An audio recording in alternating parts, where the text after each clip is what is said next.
என் பேர் வந்து மாணிக்கராஜுங்க. நான் வந்து கோயம்புத்தூர் எஸ்எஸ் ஒன்றியம் கள்ளிப்பாளையம் ஊராட்சி ரத்னாக்கிம்பாளையம் அண்ணாமலை நகரில் குடியிருந்துட்டு கிட்டத்தட்ட 20 வருஷமா இன்சூரன்ஸ் பண்ணிட்டு இருக்கிறேன்.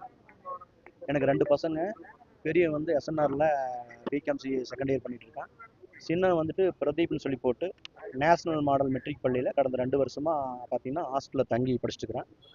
கடந்த 11/3/2026 10ஆம் வகுப்பு பொதுத் தேர்வு நடைபெறுகிற தினத்தன்று காலை சுமார் 8:15 மணிக்கு பீளமேடு நேஷனல் மாடல் மெட்ரிக் பள்ளியிலிருந்து எனக்கு ஃபோன் கால் வந்தது. அதில் உங்கள் மகன் பிரதீப் நன்றாக இருக்கிறார், ஆனால் பொதுத் தேர்வு எழுதுவர ரொம்ப பண்ணுறான், நீங்கள் நேரில் வர முடியுமா என்று கேட்டார்கள். நான் உடனே குழந்தையிடம் ஃபோனை கொடுங்கள் என்று சொன்னேன். அதற்கு அவன் பக்கத்தில் இல்லை என்று சொன்னார்கள்.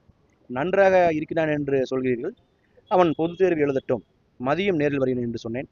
அன்றைய தினமே மதியம் சுமார் 12:15 மணிக்கு வார்டன் பிரியா என்பவர் குழந்தைக்கு வயிற்றுப்போக்கு மற்றும் வாந்தி ஏற்பட்டு ட்ரெஸ் சேஞ்ச் செய்து மறுபடியும் தேர்வு எழுத அனுமதித்திருக்கிறோம் என்று சொன்னார்கள். நான் உடனே வெளியிருந்த காரணத்தினால் எனது மனைவிக்கு ஃபோன் செய்து வாடகை கார் ஏற்பாடு செய்து தேர்வு நடைபெறும் மையமான கிருஷ்ணமால் பள்ளிக்கு அனுப்பி வைத்தேன். அங்கு சென்று பார்த்தபோது குழந்தை மயங்கிய நிலையில் படுக்க வைத்திருப்பதாக எனது மனைவி என்னிடம் கூறினார். நான் உடனே கோவில்பாளையத்தில் டே கேர் கிளினிக் நடத்தி வரும் எங்களுடைய குடும்ப மருத்துவரிடம் அழைத்து வரும்படி கூறினேன்.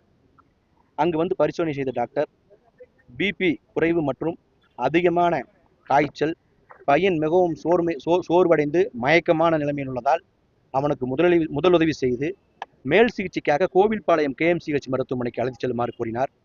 அங்கு சென்று குழந்தையை பரிசோதனை செய்த டாக்டர்கள் 2 கால்களிலும் கடுமையான இரத்த காயம் சிகிச்சை அளிக்க வேண்டும் என்று என்னிடம் கூறினார்கள்.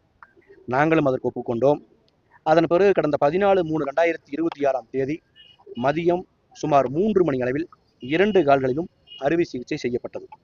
அதன் பிறகு கடந்த 15/4/2026 அந்த 2 கால்களையும் அறுவை சிகிச்சை இடத்திற்கு தொடையிலிருந்து தோல்